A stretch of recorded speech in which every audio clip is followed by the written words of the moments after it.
पूरे 3 साल बाद पंकज दुबई से वापस इंडिया लौटा था। एयरपोर्ट पर कदम रखते ही उसके चेहरे पर एक प्यारी सी मुस्कान फैल गई। अपने दिल को ये समझाने में उसे पूरे 3 साल लग गए थे कि अब उसे वापस लौटना चाहिए। इसी वजह से वह बिना किसी को बताए अचानक इंडिया आ गया था। वो सबको सरप्राइज देना चाहता था, खासकर ये देखना चाहता था कि शिल्पा उसे सामने देखकर कैसे रिएक्ट करेगी। शिल्पा एक बेहद खूबसूरत और मासूम सी लड़की थी और पंकज का दिल उसके लिए आज भी उसी बेताबी से धड़क रहा था। जैसे ही टैक्सी उसके बड़े से आलीशान बंगले के सामने आकर रुकी, उसने अपना सामान उतारा और डोरबेल बजाई। चौकीदार ने जब उसे देखा तो उसके चेहरे पर खुशी फैल गई। वह मुस्कुराते हुए बोला, साहब जी आप आ गए, और तुरंत दरवाजा खोल दिया। पंकज ने अपना सामान नौकर को थमाया और बोला, अंदर ले आओ। फिर पूरे स्टाइल और आत्मविश्वास के साथ बंगले के अंदर दाखिल हो गया। लाउंज में कदम रखते ही उसकी नजर सबसे पहले अपनी माँ सरोज जी पर पड़ी, जो नौकरानी से रात के खाने के बारे में बात कर रही थी। लेकिन जैसे ही उनकी नजर पंकज पर पड़ी, वे हैरानी से भर गई। वह तुरंत सोफे से उठी और तेजी से उसके पास आकर बोली, पंकज तुम आ गए, तुमने खबर तक नहीं दी। ये कहते हुए उन्होंने पंकज को अपने सीने से लगा लिया। उनकी आंखों से आंसू बहने लगे। उनका बेटा 3 साल पहले गुस्से में घर छोड़कर चला गया था और उसने पीछे मुड़कर भी नहीं देखा था। फोन पर भी वह बहुत कम बात करता था, इसलिए आज उसे सामने देखकर सरोज जी भावुक और बेताब हो गई थी। कुछ ही पलों में मनोज भी अपने कमरे से बाहर निकल आया। जैसे ही उसने पंकज को देखा, वह खुशी से चिल्लाता हुआ बोला, भैया भैया, और दौड़कर उसके पास आ गया। वह बार बार कह रहा था, मम्मा मुझे भैया से मिलना है, मम्मा मुझे भैया से मिलना है। मनोज उम्र में तो 22 साल का था, लेकिन मानसिक रूप से थोड़ा कमजोर था और हर बात को दोहराने की आदत रखता था। पंकज ने उसे प्यार से गले लगाया। मनोज भावुक होकर बोला, भैया मैंने आपको बहुत मिस किया, बहुत मिस किया, और बार बार पंकज के चेहरे को चूमने लगा। लेकिन इस दौरान भी पंकज की नजरें किसी और को ढूंढ रही थी। वह पूरे लाउंज को ध्यान से देख चुका था, मगर शिल्पा कहीं नजर नहीं आई। उसके दिल में हल्की सी बेचैनी उठने लगी, लेकिन वह अपनी माँ से ये पूछने की हिम्मत नहीं जुटा पा रहा था कि शिल्पा कहाँ है। कुछ देर बाद उसने हल्के से कहा, बाकी सब लोग नजर नहीं आ रहे। इस पर सरोज जी लापरवाही से बोली, बाकी कौन? इस घर में मेरे और मनोज के अलावा कौन रहता है? बस हम दोनों ही हैं, बाकी तो नौकर है। क्या तुम नौकरों से भी मिलोगे? माँ की ये बात सुनकर पंकज थोड़ा परेशान और असमंजस में पड़ गया। शिल्पा के बारे में पूछने के लिए जो शब्द उसके होठों तक आए थे, वे वहीं दबकर रह गए। माहौल को संभालते हुए उसने कहा, मैं बहुत थक गया हूँ, थोड़ी देर आराम करूंगा। सरोज जी ने प्यार से पूछा, अच्छा ये बताओ खाने में क्या खाओगे? पंकज मुस्कुराते हुए बोला, मम्मा अब आप जो भी बना देंगी मैं खा लूंगा। 3 साल से घर के खाने के लिए तरस गया हूँ। सरोज जी भावुक होकर बोली, आज मैं खुद किचन में जाकर तुम्हारे लिए खाना बनाऊंगी, तुम पहले फ्रेश हो जाओ। जब पंकज अपने कमरे में पहुंचा तो कमरा साफ सुथरा और पहले जैसा ही सजा हुआ था। कमरे में कोई नजर नहीं आ रहा था, लेकिन वॉशरूम से शावर की आवाज आ रही थी, जिससे साफ जाहिर था कि कोई अंदर नहा रहा है। बेड पर रखे कपड़ों को देखकर पंकज के मन में एक अजीब सा ख्याल आया, जिसने उसे हल्की सी मुस्कान देने पर मजबूर कर दिया। वह वहीं खड़ा रहा। कुछ देर बाद शावर की आवाज बंद हुई और वॉशरूम का दरवाजा धीरे से खुला। बाहर निकलते ही शिल्पा ठिठक गई, क्योंकि सामने पंकज को खड़ा देखकर वह पल भर के लिए कुछ समझ ही नहीं पाई। पंकज भी उसे देखकर जैसे आंखें झपकाना भूल गया था और शिल्पा के तो मानो होश ही उड़ गए थे। उसने खुद को टॉवल से लपेट रखा था, जो उसके कंधों से ढीला ढाला सा बंधा हुआ था, और घुटनों से नीचे उसकी टांगे नजर आ रही थी। अचानक सामने पंकज को देखकर उसके हाथ से तौलिया छूटने ही वाला था और वह घबराकर उसे कसकर पकड़ने लगी। शिल्पा को अपनी आंखों पर यकीन नहीं हो रहा था कि पंकज सच में उसके सामने खड़ा है। उसका दिल तेजी से धड़कने लगा और दिमाग में हजारों सवाल घूमने लगे कि वह इस अजीब और अचानक बनी सिचुएशन को कैसे संभाले। दूसरी ओर पंकज भी उसे इस तरह सामने देखकर खुद को संभालने की कोशिश कर रहा था। 3 साल की दूरी यादें और दिल में दबे जज्बात एक पल में उभर आए थे। वह उसकी मासूमियत, उसकी घबराहट और उसके सामने खड़े होने के एहसास से विचलित सा हो गया था। वह धीरे धीरे एक एक कदम बढ़ाकर उसकी ओर आया, लेकिन शिल्पा बुरी तरह घबरा गई और पीछे हटने लगी। घबराई हुई आवाज में वह बोली, आप यहाँ? पंकज ने हल्की मुस्कान और हैरानी भरे लहजे में कहा, हाँ मैं। क्यों, क्या हुआ? शिल्पा ने शर्म और घबराहट के बीच खुद को संभालते हुए कहा, आप ऐसे बिना बताए कमरे में कैसे आ सकते हैं? पंकज ने सहज अंदाज में जवाब दिया, दरवाजा खोलकर, ये मेरा ही कमरा है, मैं अपने कमरे में क्यों नहीं आ सकता? शिल्पा बड़ी मुश्किल से अपना तौलिया संभाले हुए थी। उसकी आंखों में शर्म, घबराहट और हैरानी साफ झलक रही थी। दिल की धड़कनें तेज थी और वह जल्दी से इस सिचुएशन से बाहर निकलना चाहती थी। उसने हिम्मत जुटाकर कहा, प्लीज आप बाहर जाइए, मुझे कपड़े बदलने हैं। पंकज हल्की शरारत और थकान भरे अंदाज में बोला, तो मेरे सामने बदल लो, मैं थक कर आया हूं, मेरा बाहर जाने का कोई मन नहीं है। वैसे भी तुम मेरी बीवी हो। यह सुनकर शिल्पा को जैसे आग सी लग गई थी। उसके दिल में दबा हर पुराना जख्म एक पल में ताजा हो गया था। बीते सालों की तकलीफ, अपमान और दर्द उसके चेहरे पर साफ झलकने लगा। कांपती हुई आवाज में वह बोली, प्लीज बाहर जाइए, लेकिन पंकज का बाहर जाने का कोई इरादा नहीं था। शिल्पा एक हाथ से अपने तौलिए को कसकर थामे हुए थी और जैसे ही दूसरे हाथ से बेड पर रखे अपने कपड़े उठाने लगी, पंकज ने अचानक उसकी कलाई पकड़ ली। उसी पल उसका दूसरा हाथ उसके तौलिए पर जा टिका। शिल्पा की जान जैसे गले में अटक गई थी। डर, शर्म और घबराहट से उसकी आंखें फैल गई। वह कांपते हुए बोली, पंकज प्लीज, ये आप क्या कर रहे हैं?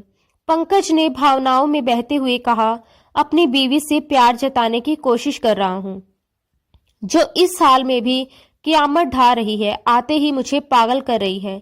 शिल्पा और भी ज्यादा घबरा गई और भराई हुई आवाज में बोली, आप शायद भूल गए हैं कि आप मुझे किस हाल में छोड़कर गए थे। उसकी आंखों में आंसू झलक आए और फिर एक गहरी सिसकारी उसके होठों से निकल गई। उसकी टूटती हुई हालत देखकर पंकज का दिल भी पसीज गया। उसने तुरंत उसका हाथ छोड़ दिया। शिल्पा जल्दी से अपने कपड़े उठाकर वॉशरूम के अंदर चली गई। कमरे में एक अजीब सी खामोशी छा गई। पंकज ने गहरी सांस ली। उसके दिल में अपने किए पर पछतावा भी था, लेकिन उस वक्त हालात ही कुछ ऐसे बन गए थे कि वह खुद पर काबू नहीं रख पाया था।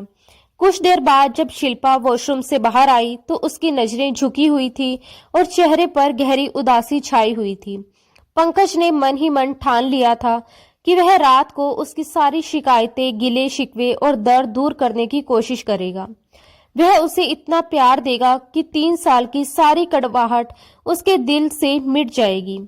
लेकिन शिल्पा वॉशरूम से निकलते ही बिना कुछ कहे सीधा कमरे से बाहर चली गई। सफर की थकान और मन की उथल पुथल से पंकज भी परेशान था, इसलिए नहाकर कपड़े बदलने के बाद वह कुछ देर के लिए सो गया। रात को वह डिनर के समय बाहर आया। उसने देखा कि डाइनिंग टेबल तरह तरह के स्वादिष्ट पकवानों से सजी हुई थी और मनोज और सरोज जी पहले से ही बैठे हुए थे। सरोज जी ने मुस्कुराते हुए कहा, आओ, हम तुम्हारा ही इंतजार कर रहे हैं।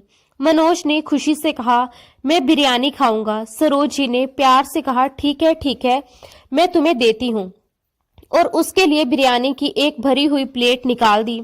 पंकज ने भी अपनी प्लेट में थोड़ी सी बिरयानी डाली, लेकिन उसकी नजरें बार बार इधर उधर घूम रही थी। उसने हल्की चिंता के साथ पूछा, शिल्पा कहाँ है? वो खाना नहीं खाएगी? सरोज जी ने लापरवाही से कहा, उसे छोड़ो, जब भूख लगेगी तो किचन में खा लेगी, तुम खाना खाओ। देखो, ये बिरयानी मैंने खुद अपने हाथ से बनाई है। पंकज कुछ भावुक हो गया और बोला, मम्मा, मैं अपने किए पर बहुत शर्मिंदा हूँ। मैं जो कुछ यहाँ करके गया था मुझे उसका बहुत अफसोस है, लेकिन आपके सामने जो कुछ हुआ था उस सिचुएशन के हिसाब से मेरा रवैया गलत नहीं था। सरोज जी ने बात को खत्म करते हुए कहा, बात पुरानी हो गई है, इसे बार बार क्यों दोहरा रहे हो? तुम खाना खाओ, जो कुछ हुआ हम तो इस बात को भूल भी गए हैं। मैं मानती हूँ कि तुम्हारे साथ भी नाइंसाफी हुई है, लेकिन अब जैसा तुम चाहोगे वैसा ही होगा। अगर तुम ये रिश्ता नहीं निभाना चाहते तो छोड़ो इस शादी को। शिल्पा की फिक्र मत करो, वह एक कोने में पड़ी रहेगी। अगर तुम दूसरी शादी करना चाहते हो तो कर सकते हो, मुझे कोई प्रॉब्लम नहीं है। बस बेटा, तुम अब वापस विदेश नहीं जाओगे। मैंने अपनी गलती की सजा 3 साल काटी है और अब मैं समझ गई हूँ कि कभी भी बच्चे की मर्जी के खिलाफ नहीं जाना चाहिए। ये कहते हुए सरोज जी ने अपने आंसू पल्लू के कोने से पोंछ लिए। पंकज और भी ज्यादा शर्मिंदा हो गया। वो बोला, मम्मी ऐसी कोई बात नहीं है, बस मैं थोड़ा इमोशनल हो गया था, लेकिन अब मैंने इस रिश्ते को अपना लिया है। ये सुनकर सरोज जी के माथे पर बल पड़ गए। उन्होंने गंभीर लहजे में कहा, नहीं, अब तुम इस रिश्ते को भूल जाओ। ये सुनकर पंकज का चम्मच मुंह में जाते जाते रुक गया। उसने हैरानी से कहा, मैं भूल जाऊं? मम्मी, आप कैसी बातें कर रही हैं? मैंने 3 साल खुद को इस बात के लिए तैयार किया है कि शिल्पा मेरी बीवी है, और सच कहूं तो मैं ये रिश्ता अब निभाना चाहता हूं। ये सुनकर सरोज जी के चेहरे का रंग कुछ उड़ सा गया था। उन्होंने माथे पर बल डालते हुए चुपचाप खाना खाया और पंकज से ज्यादा बातचीत नहीं की। वह पंकज की आदत को अच्छी तरह जानती थी कि एक बार वो जो फैसला कर लेता है उसे कभी नहीं बदलता। खाना खत्म करने के बाद पंकज वापस अपने कमरे में चला गया। उसके मन में शिल्पा को लेकर कई सवाल और उम्मीदें थीं। वह बेसब्री से उसका इंतजार करने लगा, लेकिन ये इंतजार सिर्फ इंतजार ही बनकर रह गया। रात के करीब 1 बजे तक वह शिल्पा के आने की राह देखता रहा, लेकिन वह कमरे में नहीं आई। धीरे धीरे पंकज के सब्र का बांध टूटने लगा और उसे उस पर गुस्सा आने लगा। उसके मन में ख्याल आया कि आखिर इतनी जिद क्यों? क्या शिल्पा उसकी एक गलती को कभी माफ नहीं करेगी? पंकज को अपनी पिछली गलतियों पर गहरा पछतावा था और वह उनकी भरपाई करना चाहता था। वह उसे सारी खुशियां देने के लिए तैयार था, फिर भी शिल्पा का ये रवैया उसे चुभ रहा था। आखिर वह इतनी अकड़ और दूरी क्यों दिखा रही थी? गुस्से और बेचैनी में पंकज कमरे से बाहर निकल आया। पूरा लॉन्च अंधेरे में डूबा हुआ था। घर में गहरी खामोशी पसरी हुई थी। उसने किचन की ओर नजर डाली तो वहां की लाइट भी बंद थी और कमरा पूरी तरह खाली था। नीचे कुल 4 कमरे थे, एक पंकज का, एक सरोज जी का, एक ड्राइंग रूम और एक गेस्ट रूम। मनोज का कमरा ऊपर था, बल्कि उसके लिए 2 कमरे थे। एक जिसमें उसके मनपसंद खिलौने रखे रहते थे और वह उनसे खेलता था, और दूसरा वह कमरा जहां वह सोता था। पंकज ने गेस्ट रूम का दरवाजा खोलने की कोशिश की तो वह अंदर से बंद मिला। उसी पल वह समझ गया कि शिल्पा इसी कमरे में है। उसने हल्के से दरवाजा खटखटाया, लेकिन अंदर से कोई जवाब नहीं आया। उसने दोबारा दरवाजा खटखटाते हुए कहा, शिल्पा, मैं जानता हूं कि तुम कमरे में हो, दरवाजा खोलो।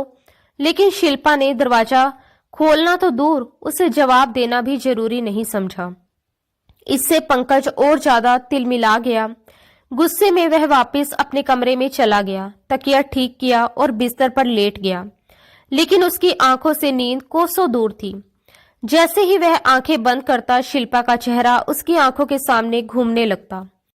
उसका तौलिए से लिपटा हुआ रूप उसके दिमाग को और ज्यादा बेचैन कर रहा था। बार बार वही अदा, वही अंदाज उसकी आंखों के सामने आ रहा था। बेचैनी में वह फिर से उठ बैठा और उसका गुस्सा और भड़क गया। वह उठकर चुपचाप लॉन्च की ओर चला गया। चौकीदार, ड्राइवर और नौकर सभी अपने अपने कमरों में जा चुके थे और पूरा घर सन्नाटे में डूबा हुआ था। पंकज पीछे की तरफ से गेस्ट रूम की बाहरी खिड़की के पास पहुंचा। उसने देखा कि खिड़की पूरी तरह बंद नहीं थी।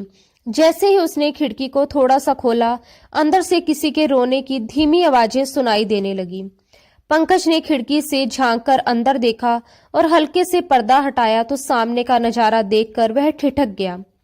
शिल्पा बिस्तर पर लेटी हुई रो रही थी। साफ जाहिर था कि वह पंकज से नाराज, आहत और दिल से टूटी हुई थी। लेकिन जैसे ही पंकज खिड़की के रास्ते कूदकर अंदर आया, आहट सुनते ही शिल्पा घबराकर उठकर बैठ गई। वह डरी हुई आवाज में बोली, कौन है? कौन आया है? उसने तुरंत लाइट ऑन की और सामने पंकज को देखकर और ज्यादा घबरा गई। गुस्से और हैरानी से भरे लहजे में वह बोली, आप यहाँ क्या कर रहे हैं? आपको शर्म नहीं आती? चोरों की तरह मेरे कमरे में आ गए। पंकज ने गुस्से से भरी आवाज में कहा, तुम्हें मेरी बात समझ नहीं आई? दरवाजा खटखटाया था ना मैंने। प्यार से बात समझ नहीं आती? शिल्पा तुरंत घबराकर खड़ी हो गई और कांपती हुई आवाज में बोली, प्लीज आप यहां से चले जाएं। लेकिन तब तक पंकज उसके काफी करीब आ चुका था, उसके सामने आकर खड़ा हो गया था। इससे पहले कि शिल्पा कुछ कदम पीछे हट पाती, पंकज ने भावनाओं में बहते हुए उसे अपने पास खींच लिया। वह घबरा गई और खुद को छुड़ाने की कोशिश करने लगी। पंकज ने भारी और उलझे हुए लहजे में पूछा, क्या कर रही थी? लेकिन शिल्पा ने कोई जवाब नहीं दिया, बस खुद को उससे अलग करने की कोशिश करती रही। पंकज ने कहा, मैं तुमसे अपने पिछले बर्ताव के लिए माफी मांगना चाहता हूँ और इस रिश्ते को वैसे निभाना चाहता हूँ जैसे निभाने का मेरा हक है। मैं तुम्हें इज्जत के साथ अपने कमरे में लेकर जाना चाहता था, लेकिन तुम नहीं आई। खैर, ये भी तो मेरा ही कमरा है। शिल्पा डर और बेचैनी के साथ बोली, प्लीज आप मुझसे दूर रहिए, मैं आपके पास नहीं आना चाहती। पंकज ने भावनाओं में डूबते हुए कहा, मेरे दिमाग को उलझाकर, मेरी सारी भावनाओं को भड़काकर अब तुम कह रही हो कि तुम मेरे पास नहीं आओगी। ऐसे कैसे हो सकता है?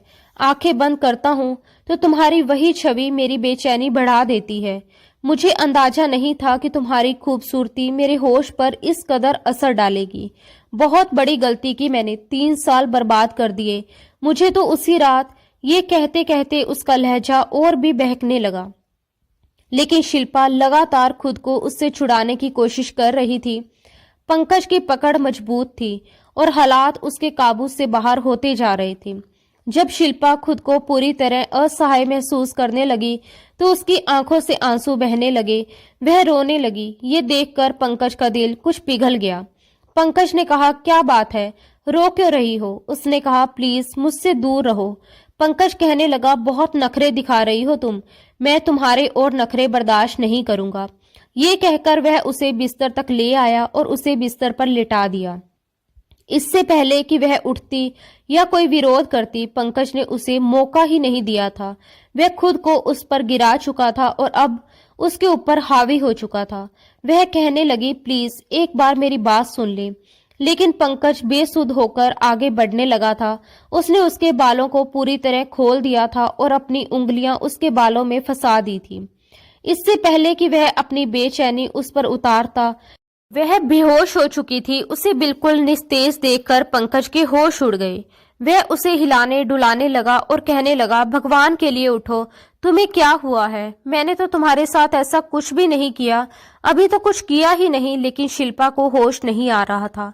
पंकज इतना परेशान था कि रात को ही उसे गोद में उठाकर लॉन से होते हुए बाहर ले आया। उसने अपनी गाड़ी की पिछली सीट पर उसे बड़ी सावधानी से लिटाया, फिर मेन गेट खोलकर गाड़ी बाहर निकाली। गेट बंद करने के बाद वह दोबारा गाड़ी में बैठा और तेज रफ्तार में ड्राइव करता हुआ उसे पास के अस्पताल ले गया। अस्पताल पहुंचते ही उसने घबराई हुई आवाज में लेडी डॉक्टर से कहा कि पता नहीं उसकी बीवी को अचानक क्या हो गया, वो बेहोश होकर गिर पड़ी थी।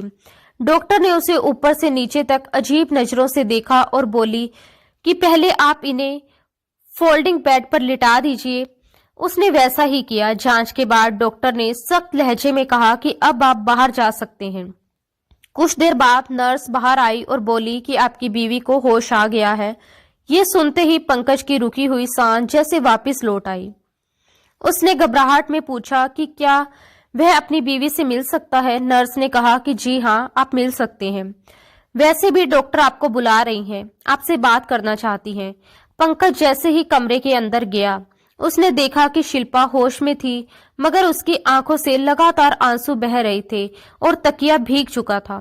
सामने कुर्सी पर डॉक्टर बैठी थी। डॉक्टर ने पंकज से जो कहा वह उसके होश उड़ाने के लिए काफी था। डॉक्टर ने गुस्से और नफरत भरे स्वर में कहा कि आपको जरा भी शर्म नहीं आती? आपने अपनी बीवी पर जिस तरह की क्रूरता दिखाई है, उसके शरीर के अंदर गंभीर जख्म हो चुके हैं और ये जख्म ऐसे हैं जिन्हें भरने में बहुत लंबा वक्त लगेगा। पता नहीं आप मर्द लोग बीवी के करीब आते ही इंसान से जानवर क्यों बन जाते हैं। डॉक्टर की बात सुनकर पंकज के पैरों तले जमीन खिसक गई।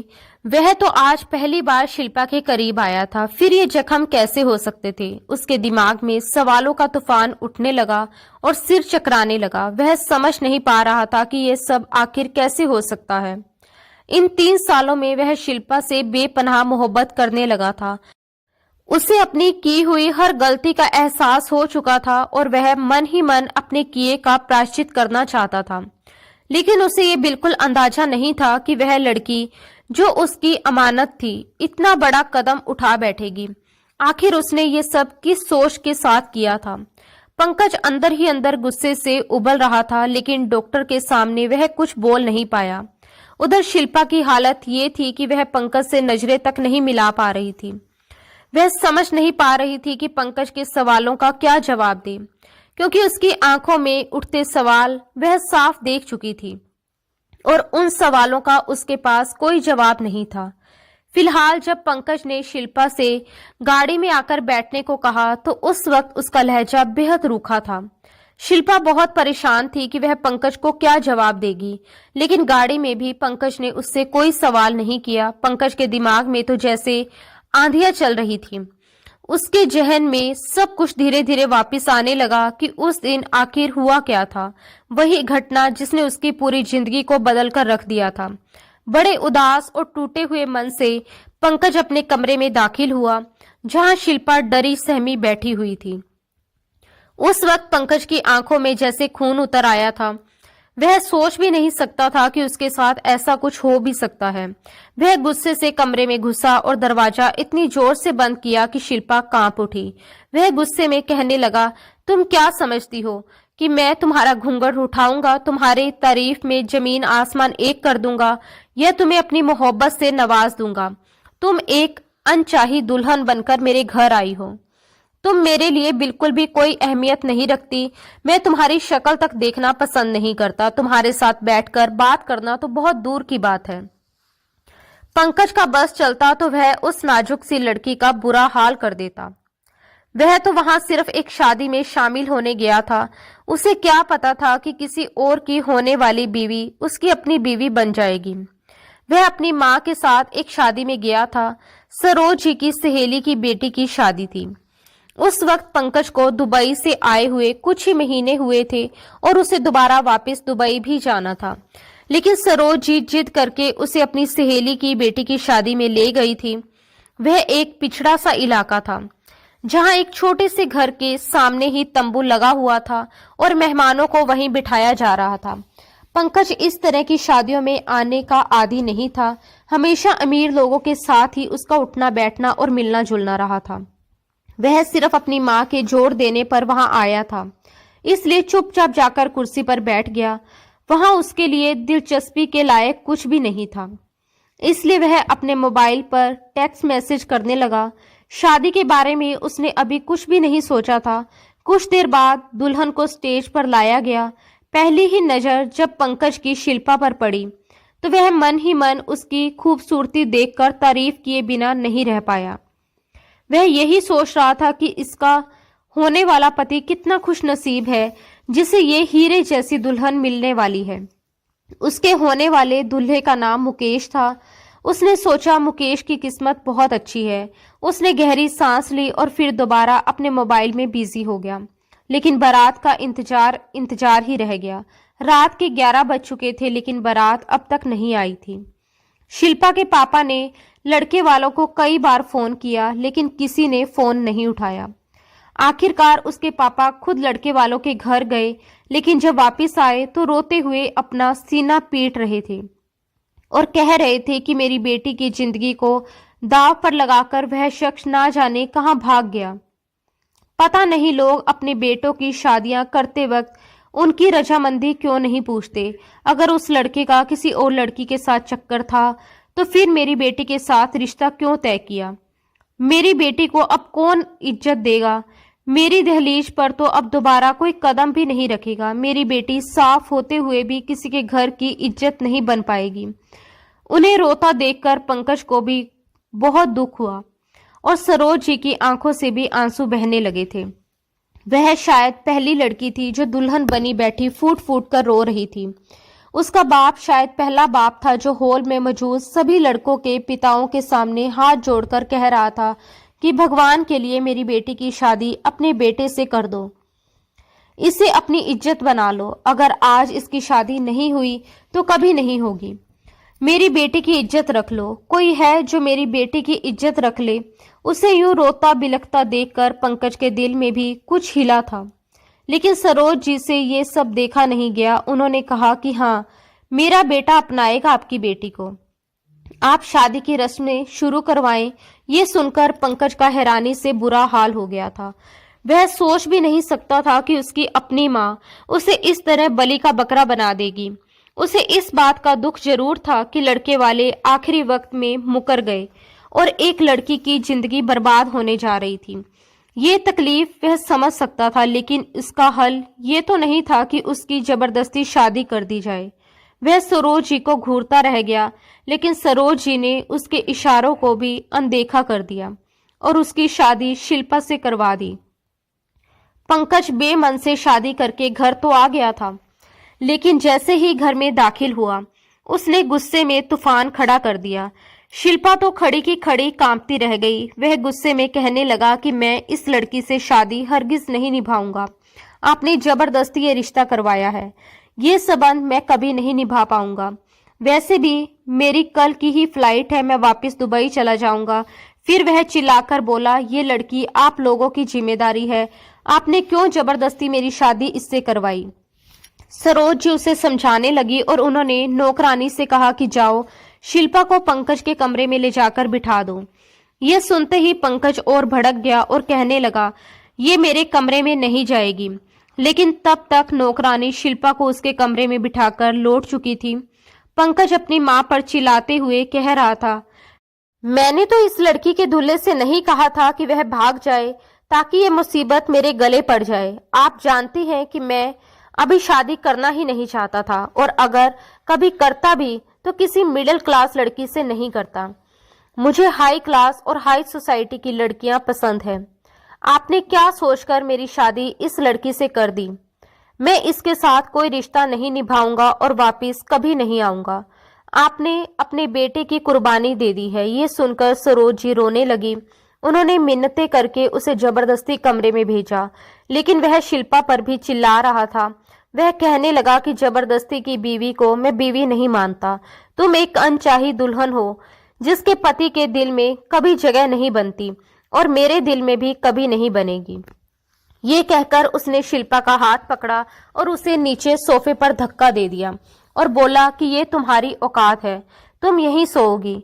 तुम्हारी इतनी अहमियत नहीं कि मैं तुम्हें अपने बिस्तर पर जगह दूं। ये कहकर वह गुस्से में बिस्तर पर लेट गया। शिल्पा पूरी रात दबी हुई सिसकियों के साथ रोती रही। सुबह कमरे में हलचल की आवाज से उसकी नींद टूटी तो उसने देखा कि पंकज बैग में अपने कपड़े रख रहा था। वह उठकर बैठ गई और रोते हुए बोली कि आप मुझे किस बात की सजा दे रहे हैं, मेरा तो कोई दोष नहीं है। पंकज ने सख्ती से कहा कि मुझसे बात मत करो, तुम्हारी वजह से ये सब हुआ है। तुम्हारे बाप की इज्जत का ठेका मैंने नहीं ले रखा था, अब मेरे नाम पर सारी जिंदगी बैठी रहो। बहुत शौक था तुम्हारे बाप को तुम्हें विदा करने का, हो गई विदाई। आ गई तुम मेरे घर, लेकिन याद रखना मेरे पास आकर तुम्हें कभी सुकून नहीं मिलेगा। मैं अपनी मर्जी से दूसरी शादी करूंगा और करके दिखाऊंगा। ये कहकर वह अपना बैग उठाकर चला गया। उसने सरोज जी से मिलने की भी जरूरत नहीं समझी। दुबई पहुंचकर कुछ महीनों तक उसका गुस्सा बहुत तेज रहा, लेकिन धीरे धीरे उसे अपनी गलती का एहसास होने लगा। जिस कंपनी में वह काम करता था वहां वह कॉन्ट्रैक्ट साइन कर चुका था, इसलिए 3 साल से पहले वह इंडिया नहीं आ सकता था। इन 3 सालों में उसका गुस्सा ठंडा पड़ गया। वह सिर्फ लौट नहीं सकता था, बल्कि शिल्पा का मनमोहक चेहरा उसे सताने लगा था, रातों को जगाने लगा था। उसे उसके बारे में सोचना अच्छा लगने लगा, क्योंकि वह वाकई ही बेगुनाह और बेकसूर थी।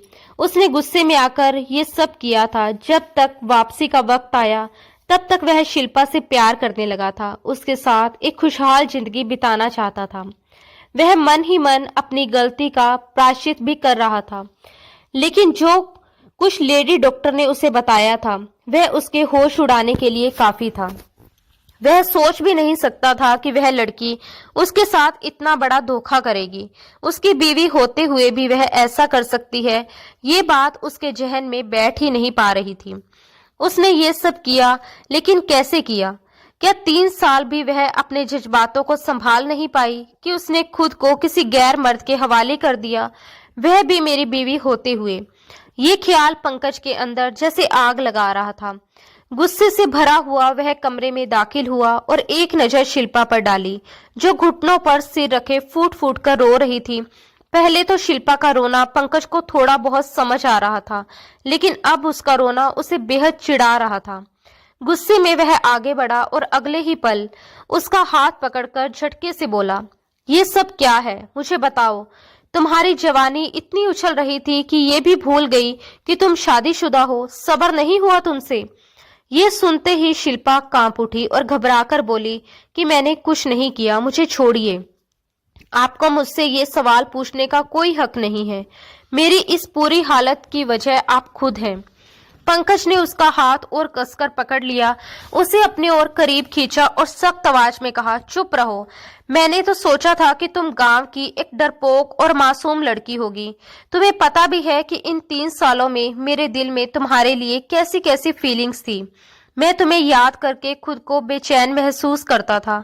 मुझे तुमसे प्यार होता चला गया था और ये प्यार इतना बढ़ गया था कि मैंने दूसरी लड़कियों की तरफ देखना तक छोड़ दिया था। मेरी जिंदगी में इतनी कलीग्स आई, इतनी एम्प्लॉइज रही, मगर मैंने खुद को संभाला सिर्फ और सिर्फ तुम्हारे लिए। मैं अपनी सारी इच्छाएं, सारी बेचैनी और सारा प्यार तुम पर न्यौछावर करना चाहता था, क्योंकि तुम ही इसकी इकलौती मालिक थी। मगर तुमने क्या किया? ये कहते हुए उसने एक झटके से शिल्पा को छोड़ दिया और वह बिस्तर पर जा गिरी। दर्द के मारे उसके मुंह से सिसकियां निकल पड़ी। डॉक्टर की कही बातें अभी भी पंकज के दिमाग में गूंज रही थी। गुस्से में वह दरवाजा बंद करना भूल गया था। कमरे से रोने की हल्की हल्की आवाज बाहर तक आई तो सरोज जी भी वहीं पहुंच गई। वह ठीक उसी वक्त कमरे में आई जब पंकज ने शिल्पा को बिस्तर पर झटक कर गिराया था। अगले ही पल सरोज जी घबराकर बोली, हे भगवान, क्या हो गया बेटा? इस लड़की ने तुम्हें क्या कह दिया? सब ठीक तो है ना? अपनी माँ को सामने देखकर पंकज तुरंत शिल्पा से दूर हट गया और बोला, कुछ नहीं मम्मी, आप यहाँ से जाइए, ये मेरा और इसका पर्सनल मैटर है। मगर उसकी बात सुनते ही सरोज जी तुरंत आगे बढ़ गई। शिल्पा पहले ही पंकज की डांट सुन चुकी थी। दिल और दिमाग दोनों टूट चुके थे और अब सरोज जी ने भी उसके कंधों को पकड़कर उसे जोर से झंझोड़ दिया। गुस्से और ताने से भरी आवाज में वह बोली, तुमने मेरे बेटे के साथ क्या कर दिया? तुम्हारी वजह से मेरा बेटा पूरे 3 साल तक मुझसे दूर रहा। मैं तो आज उस पल को कोसती हूँ जब तुम पर दया दिखाकर तुम्हें अपने घर की बहू बनाकर ले आई थी, और अब जब मेरा बेटा वापस लौटा है, अभी ठीक से 2 दिन भी नहीं हुए कि तुमने फिर से उसे परेशान करना शुरू कर दिया। चलो यहाँ से, मैं तुम्हें इस कमरे में नहीं रहने दूंगी। ये कहते हुए वह शिल्पा का हाथ पकड़कर उसे वहां से ले जाने लगी। तभी पंकज ने आगे बढ़कर अपनी माँ को रोक लिया। सख्त लहजे में बोला, नहीं माँ, ये यहीं रहेगी मेरे कमरे में। ये मेरी बीवी है और मुझे जो भी इससे बात करनी है मैं खुद कर लूंगा। सरोज जी लगातार उसे समझाती रही कि नहीं, तुम इस लड़की से दूर रहो, ये कहीं से भी तुम्हारे लेवल की नहीं है। लेकिन पंकज ने अपनी माँ को जिस नजर से घूर कर देखा, उसे देखकर सरोज जी को मजबूरन उसका हाथ छोड़ना पड़ा। पंकज ने दरवाजा बंद कर अंदर से लॉक कर लिया, फिर पलटकर शिल्पा की तरफ देखा और गुस्से में बोला, ये रोने का नाटक बंद करो और साफ साफ बताओ कि किसके साथ तुमने गलत काम किया है। मुझे सब बताओ।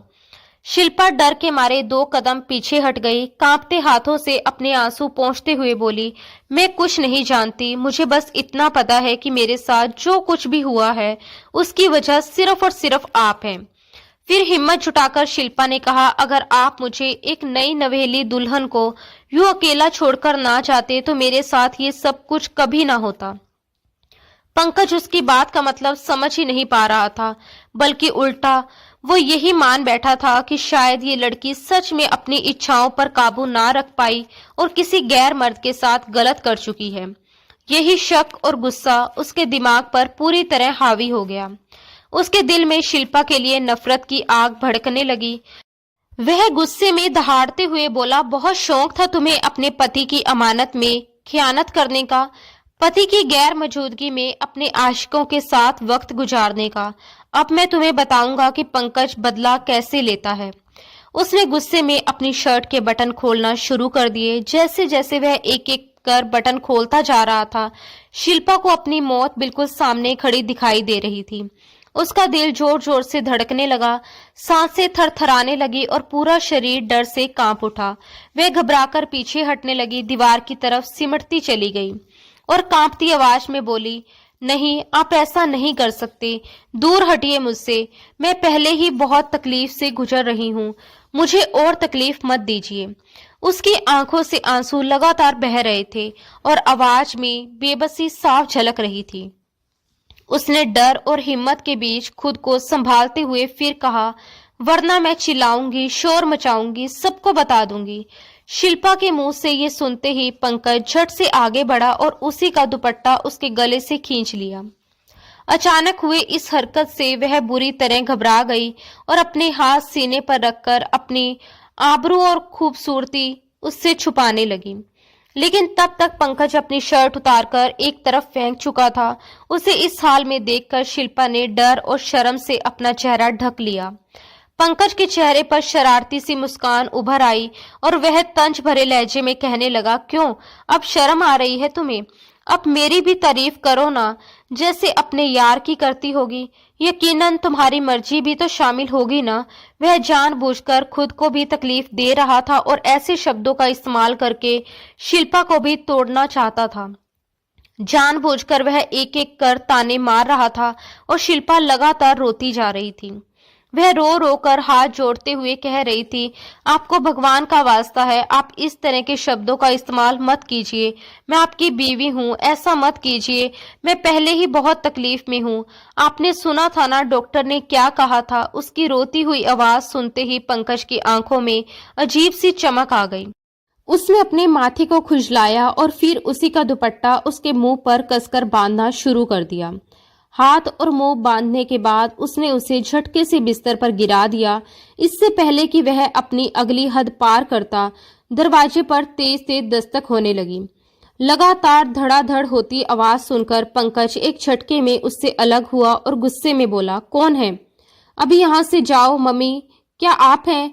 मगर बाहर से कोई जवाब नहीं आया। जैसे ही पंकज ने दरवाजा थोड़ा सा खोला, उसी पल दरवाजा पूरी ताकत से खुल गया और सामने मनोज कमरे में दाखिल हो गया। ये देखकर पंकज के माथे पर पहले से ही गहरी शिकन पड़ गई। अगले ही पल मनोज की नजर शिल्पा पर पड़ी, जो हाथ और मुंह बंधे बिस्तर पर बैठी सिसक सिसक कर रो रही थी। पंकज को गुस्से में देखकर मनोज तड़प उठा और बोला, ये सब क्या है भाई? आप इतनी प्यारी भाभी के साथ ऐसा बर्ताव कैसे कर सकते हैं? आपको शर्म आनी चाहिए। इतनी प्यारी गुड़िया जैसी सॉफ्ट सी शिल्पा के साथ आप ये सब कैसे कर सकते हैं? आपने उसे बांधकर क्यों रखा है? ये कहते हुए वह तुरंत शिल्पा की तरफ बढ़ा। मनोज को अपनी ओर आते देखकर शिल्पा और डर गई। वह बिस्तर पर चढ़ते हुए दूसरे किनारे की तरफ सरक गई और घुटनों के चारों ओर अपनी बाहें लपेटकर सहम गई, जो पंकज को भी कुछ अजीब लगा। मगर उसी वक्त उसे मनोज पर भी गुस्सा आ गया और वह चिल्लाकर बोला, मनोज, तमीज नहीं है क्या तुम्हें? क्या माँ ने ये नहीं सिखाया यूं किसी के कमरे में नहीं घुसते? मनोज तुरंत पलटकर बोला, ये किसी का कमरा नहीं है, ये मेरी शिल्पा का कमरा है, समझे आप यहाँ से चले जाइए। आपने इसे बांधकर क्यों रखा है? हाँ, क्यों बांधा है? वह आगे बढ़कर शिल्पा को खोलना चाहता था, लेकिन शिल्पा लगातार खुद को उससे दूर करती जा रही थी। अगले ही पल पंकज आगे बढ़ा, मनोज का हाथ पकड़कर उसे अपने कमरे से बाहर घसीट लाया। मनोज बाहर गिर पड़ा। गुस्से से पंकज दहाड़ा, दोबारा मेरे कमरे के आसपास भी दिखाई मत देना, समझे तुम? दफा हो जाओ यहाँ से। ये कहकर उसने दरवाजा जोर से बंद कर दिया। उसका सारा मूड पहले ही खराब था। वह उस लड़की को सबक सिखाना चाहता था, मगर ना जाने क्यों उसे रोता देखकर उसके दिल में दया सी उमड़ आई। वह आगे बढ़ा, झटके से उसके मुंह से कपड़ा हटाया और सख्त आवाज में बोला, मैं तुम्हें इतनी आसानी से नहीं छोड़ूंगा, समझी तुम? आज रात तक का वक्त है तुम्हारे पास। सुबह तक तुम मुझे अपने उस आशिक का नाम बताओगी और मैं तुम्हें तलाक देकर खुद तुम्हारी विदाई उसके साथ करवा दूंगा। लेकिन अगर तुमने नौटंकी जारी रखी और सब भूल कर मेरे साथ जिंदगी में आगे नहीं बढ़ी तो फिर देखना मैं तुम्हारा क्या हाल करता हूँ।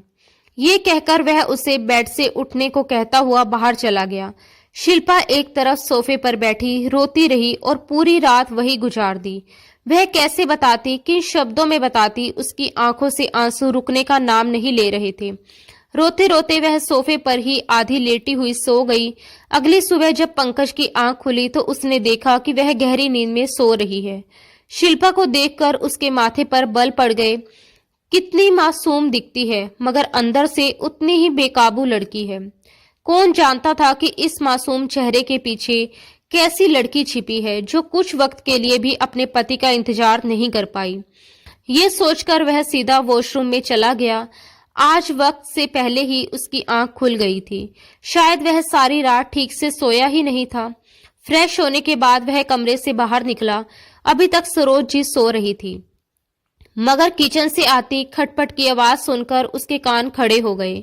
वह बाहर जॉगिंग के लिए निकलने ही वाला था कि आवाज सुनकर रुक गया। धीरे धीरे बिना कोई आहट किए वह किचन की ओर बढ़ा और दीवार की ओट लिए थोड़ी दूर पर खड़ा हो गया। अंदर से नौकरानी की आवाज आ रही थी, अरे छोटे साहब, ये क्या कर रहे हैं आप? अगर बीवी जी ने देख लिया तो आपको तो कुछ नहीं कहेगी, लेकिन मुझे बहुत मारेगी, वह भी मुर्गा बनाकर। वह हंसते हुए उससे बात कर रही थी। तभी किचन में गूंजी आवाज सुनकर पंकज के होश उड़ गए। आंखों में बची खुची नींद भी पल भर में गायब हो गई। वह सांस तक रोककर खड़ा रहा, कहीं अगला शब्द सुनने से रह ना जाए। मनोज बोला, अरे कुछ नहीं होता, कोई तुम्हें कुछ नहीं कहेगा, समझी? कोई तुम्हें कुछ नहीं कहेगा, मैं हूं ना, बस मेरी बात मानती जा, बदले में जो कहोगी मैं करता जाऊंगा। मनोज की आवाज कांप रही थी।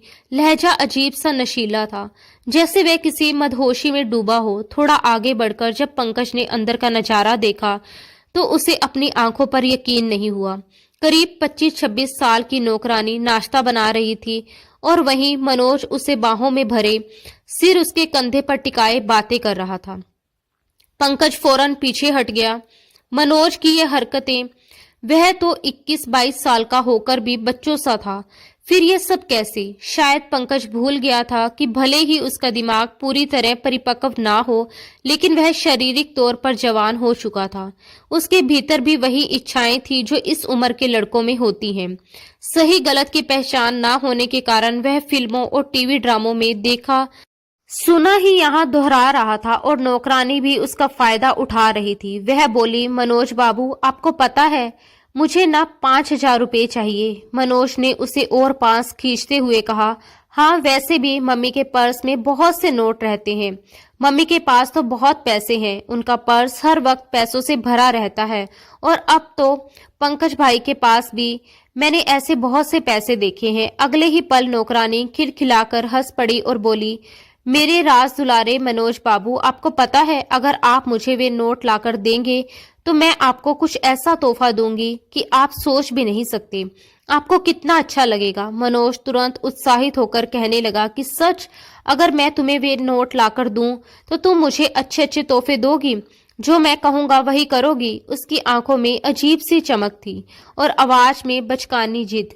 वह आगे झुकते हुए बोला, प्लीज तुम मेरे कमरे में आया करो ना, मैं तुम्हारे साथ ढेर सारी बातें करना चाहता हूँ और तुम्हें बहुत ज्यादा प्यार भी करना चाहता हूँ, बिल्कुल वैसे ही जैसे फिल्मों में हीरो अपनी हीरोइनों से करते हैं। उसकी बातें सुनते ही किचन के बाहर खड़े पंकज के पैरों तले जमीन खिसक गई।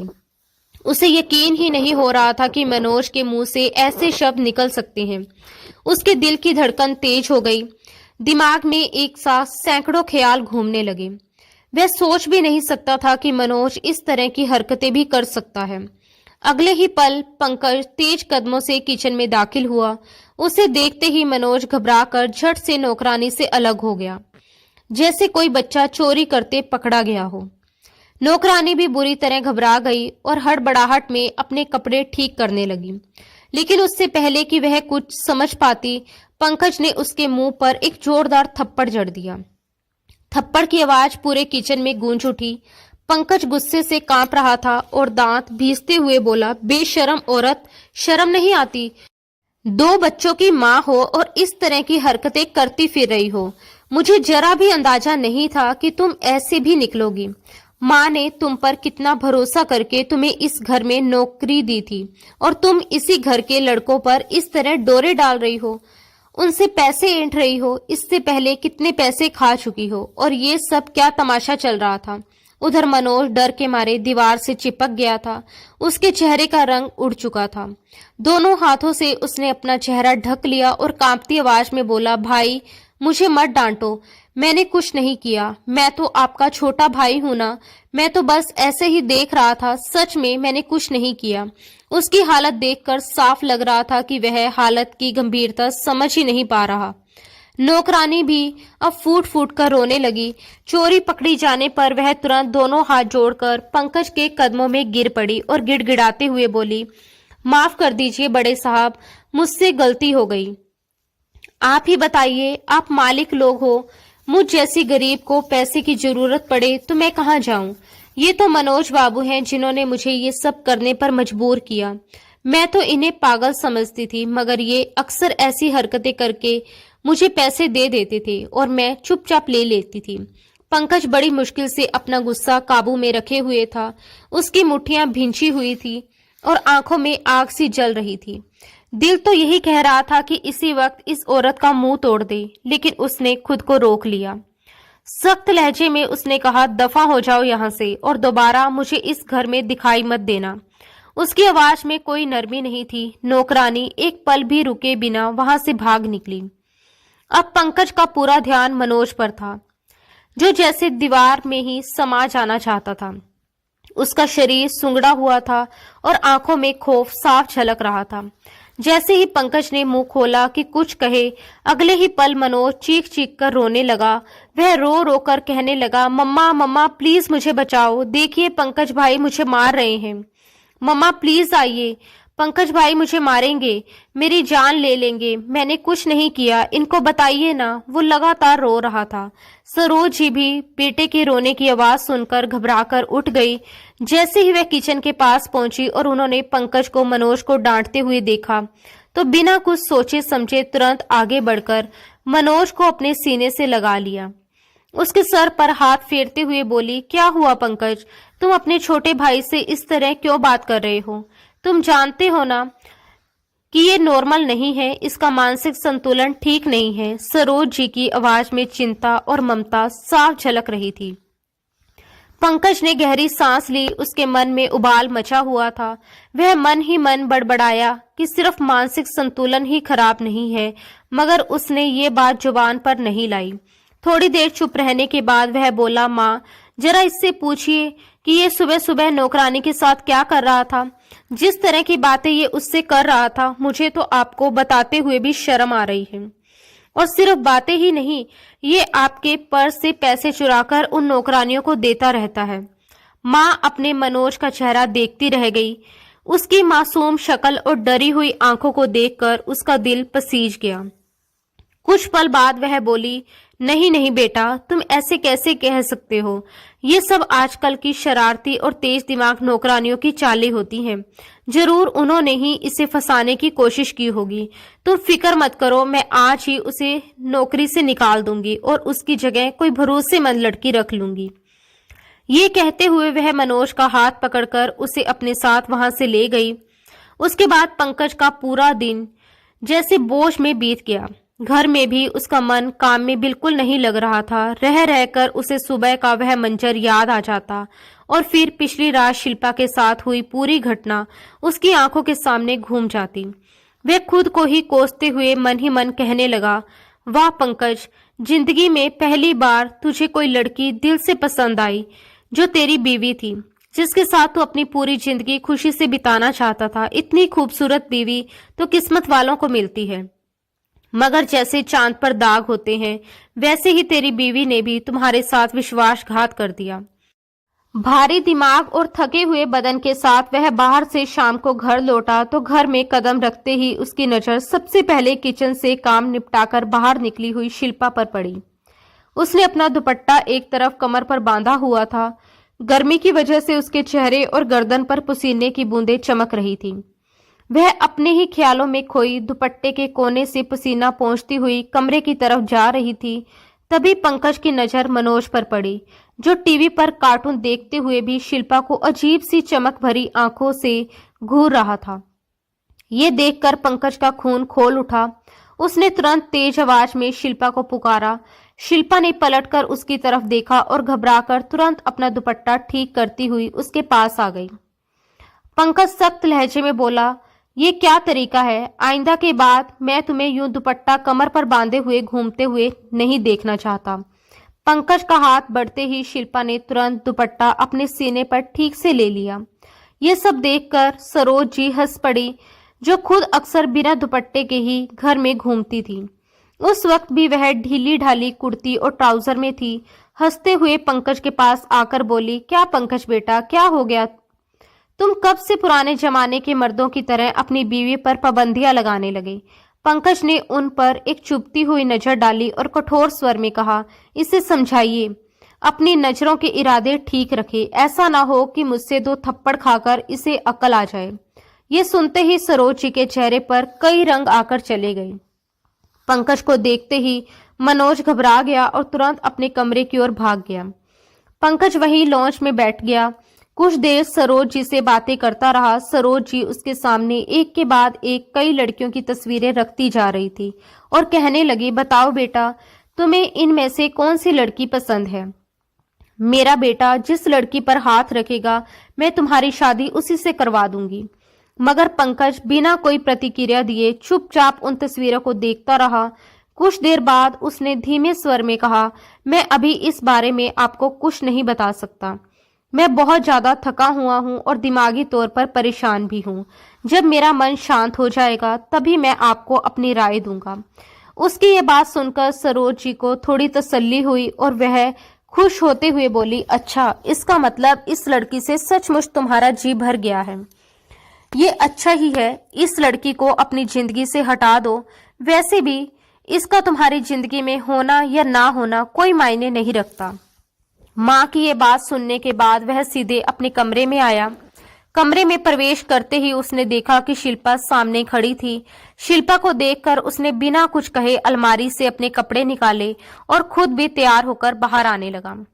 तभी शिल्पा एक बार फिर किचन की ओर बढ़ी, लेकिन पंकज ने आवाज देकर उसे वहीं रोक लिया और सख्त लहजे में कहा, मैंने तुम्हें क्या कहा था? क्या तुम्हें सुनाई नहीं देता? शिल्पा डरते हुए बोली, क्या?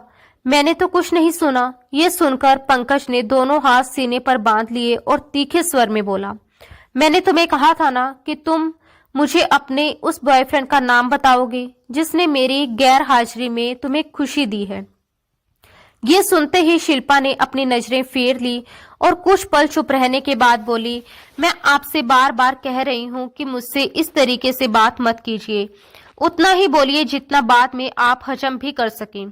जो सवाल आप मुझसे पूछ रहे हैं वही सवाल अगर जाकर आप अपनी माँ से पूछेंगे तो ज्यादा अच्छा होगा, क्योंकि आपकी माँ ही इन सवालों का सबसे सही जवाब आपको दे सकती है। इतना कहकर शिल्पा वहां से चली गई और पंकज गहरी सोच में पड़ गया कि आखिर इस बारे में अपनी माँ से कैसे पूछे। काफी देर सोचने के बाद उसने बात को घुमा फिराकर अपनी माँ से पूछा, इन 3 सालों में शिल्पा कितनी बार अपने पेरेंट्स के घर गई है? जवाब में सरोज जी ने बेपरवाही से कहा, कहाँ गई? उसे तो हमारे इस बड़े घर की ऐसी आदत पड़ गई, एसी में रहती है। बड़ी मुश्किल से इन 3 सालों में कोई 8 से 10 बार ही अपने पेरेंट्स के घर गई होगी। पंकज ने फिर सवाल किया कि नहीं, मेरे आने से पहले पिछली बार वह कब गई थी? सरोज जी ने बेफिक्री से मुंह में कुछ डालते हुए जवाब दिया, अरे इसे तो 5 से 6 महीने हो चुके हैं, ये अपने पेरेंट्स के घर गई ही नहीं। ये सुनते ही पंकज गहरी सोच में डूब गया। इसका मतलब साफ था कि वह जो भी था यही का था, लेकिन कौन था वो? पंकज के दिमाग में एक के बाद कई सवाल और शक जन्म लेने लगे। अलग अलग कड़ियां जुड़ने लगी, मगर हर बार वह खुद ही शक के आगे सिर हिलाकर खुद को समझा लेता कि नहीं, ऐसा नहीं हो सकता। अगले दिन वह किसी काम से घर से बाहर गया हुआ था और जल्दी घर लौट आया। मन में एक ही ख्याल था कि आज अपनी माँ को सरप्राइज देगा। उसे लगा शायद माँ किचन में होगी। वह दबे कदमों से चलता हुआ किचन के दरवाजे तक पहुंचा ही था कि अंदर से शिल्पा के रोने की आवाज आने लगी। शिल्पा सिसक सिसक कर रो रही थी। उसकी आवाज सुनते ही पंकज के कदम वहीं थम गए और उसका दिल जोर जोर से धड़कने लगा। अगले ही पल अंदर से एक कर्कश आवाज गूंजी, कमीनी, क्या बताया है तूने पंकज को? बता मुझे, वो कल मुझसे इतनी पूछताछ क्यों कर रहा था? तुझे मैंने कितनी बार समझाया है पंकज के कमरे में मत जाया कर, कोई भी बहाना बना ले, कोई भी नाटक कर ले, लेकिन पंकज के कमरे में मत रहना। तेरे लिए अलग से रूम खाली करवाया है, फिर वहां क्यों नहीं रहती? क्या कह दिया है तूने पंकज को, जो वो मुझे बार बार जांच पड़ताल के अंदाज में सवाल कर रहा था? उसके जवाब में रोते हुए शिल्पा की कांपती आवाज गूंजी, मैंने उनसे कुछ नहीं कहा, मुझे छोड़ दीजिए, दर्द हो रहा है। क्या पहले आपने मुझे कम तकलीफें दी हैं जो अब मेरी जान लेना चाहती हैं? वह अपनी गर्दन सरोज जी की पकड़ से छुड़ाने की कोशिश कर रही थी, लेकिन अगले ही पल सरोज जी ने गुस्से में आकर गर्मा गर्म चिमटा उठाया और उसे शिल्पा के हाथ पर लगा दिया। सरोज जी की इस हरकत से शिल्पा दर्द से जोर से चिल्ला उठी। उसका यूं चिल्लाना पंकज से बर्दाश्त नहीं हुआ। वह तुरंत किचन में घुस गया और ऊंची आवाज में बोला, मम्मी, ये आप क्या कर रही हैं? जैसे ही शिल्पा की नजर पंकज पर पड़ी, उसने अगले ही पल सरोज जी की पकड़ से खुद को छुड़ाया और तुरंत पंकज के पीछे आकर छिप गई। वह रोते हुए अपने जले हुए हाथ को सहलाती हुई पंकज से चिपक गई, जैसे उसमें ही उसे एकमात्र सहारा दिख रहा हो। यह दृश्य देखकर सरोज जी के चेहरे का रंग उड़ गया। वह घबराते हुए बोली, पंकज बेटा, तुम छोड़ो, कुछ नहीं है, बस ये हम औरतों का मामला है। तुम ये बताओ कि इस लड़की को कैसे ठिकाने लगाना है, बाकी सब मैं संभाल लूंगी। पंकज ने सख्त लहजे में कहा, मम्मी, ये क्या बात कर रही थी, मुझे साफ साफ बताइए। लेकिन सरोज जी बात टालते हुए बोली, इसने दाल में नमक ज्यादा डाल दिया था, बस उसी पर समझा रही थी कि मसाले कैसे डालने जाते हैं। तुम छोड़ो इसे, इस पर ध्यान देने की कोई जरूरत नहीं है। मगर पंकज ने अपना हाथ आगे बढ़ाकर शिल्पा को अपने पीछे पूरी तरह छिपा लिया था। वह दृढ़ स्वर में बोला, माँ, मैं सब कुछ सुन चुका हूँ। ऐसी कौन सी बात है, कौन सा राज है जिसे आप इसे छुपाने के लिए कह रही थी? मुझे सच बताइए, आपको मेरी कसम। फिर उसने पीछे खड़ी शिल्पा की ओर देखते हुए कहा, शिल्पा, तुम मुझे सब बताओ, तुम्हें किसी से डरने की जरूरत नहीं है, एक एक शब्द सच बताओगी, अभी के अभी, वरना।